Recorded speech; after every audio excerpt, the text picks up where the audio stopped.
Good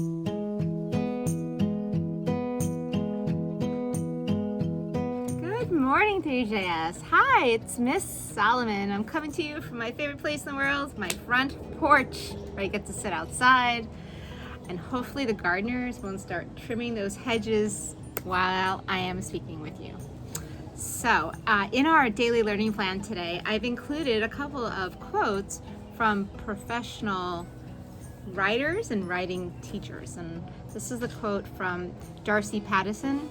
The function of the first draft is to help you figure out your story.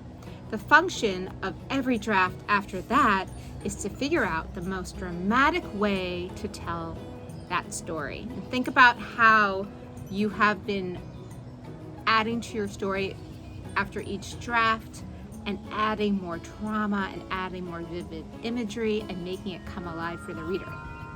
So I very much enjoyed my writing conferences with the kids yesterday, and I'm looking forward to having writing conferences today with Jackson, Serena, Jake, Judd, Will, and Clint. And I want you to know that if you sign on to our Google Hangout Meet for your writing conference, and I'm still there talking to the person before you, stay with us, join us. So one thing that I know as a teacher of many, many years is that kids learn a lot from each other. And that's also what's missing in our distance learning environment, is that you guys, by your questions, by your examples, learn from each other. So when you sign on, and if I'm still speaking with someone else, listen in.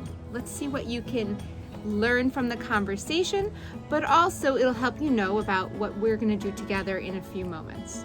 And our conference will begin shortly. Just like in the classroom when I used to have a conference and there would be a circle of you listening in on one conference, that's another way of teaching, is by showing example. All right, so I'm looking forward to meeting with my writers, and let's go over our daily learning plan. As always, do not forget to read for 30 minutes, and your independent reading is your choice. But there's also an optional video there about how when you're reading fiction, sometimes you'll notice that your feelings will change, the characters' feelings will change in a book over the course of the book. And during that journey in the book, from the beginning of the story to the end of the story, it's very important for you to notice how a character's feelings change. Think of the mood meter and how our feelings change over just the course of one school day. A book usually takes on many, whether it's years or a lifetime, and feelings change. So it's very important as a reader to notice how your main character's feelings are changing. In writing today, make sure you've signed up for a writing conference. If you have had a writing conference with me yesterday, then you really should know what you need to do today.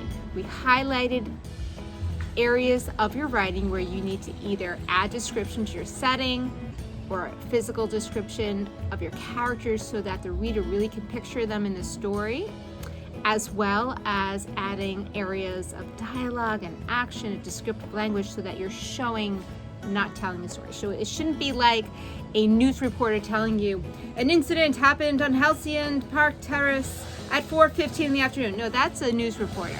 You should be describing how someone fell and gasped and cried when they spoke.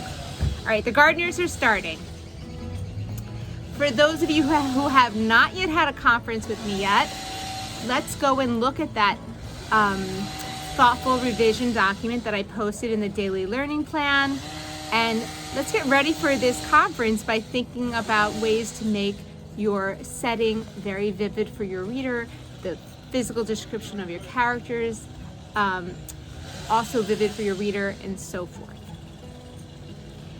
In word study today, you're going to try to imitate the mentor sentence. So you're going to go on there and watch the lesson and try out your own sentences that fit that pattern. For Read Aloud today, I'm trying to get to 2 chapters a day, so it's chapter 23 and 24 of The Tale of Despereaux. In Zern Math, we have our second lesson in Mission 6. 1 represents 2. And in Science today, in writing, We're gonna go on a virtual field trip to Sheldrake. Yay! How exciting! We're gonna go and take a look at that pond, and we're going to learn about life in the pond. In mindfulness, you have, you're gonna settle your body with some imagination breaths.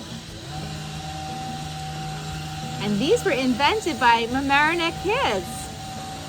So you're gonna pick one motion for the in-breath and a different motion for the out-breath, your exhale. So you repeat over and over again. So enjoy your mindful breathing, and at the end, finish by taking a few heart and belly breaths. Remember those we did before? And for your music lesson today, you're gonna learn about percussion instruments, but you also get to make a drum and learn how to play a song on the drums, which I think is really cool. And if you do, send me some images. We need things for our Creative Space 3JS. Again, I'd like everyone to post and to check out each other's posts on the Culture Share. Oh my goodness, this gardener is making so much noise. And I look forward to meeting with my writers today. Have a wonderful day, 3JS. Bye.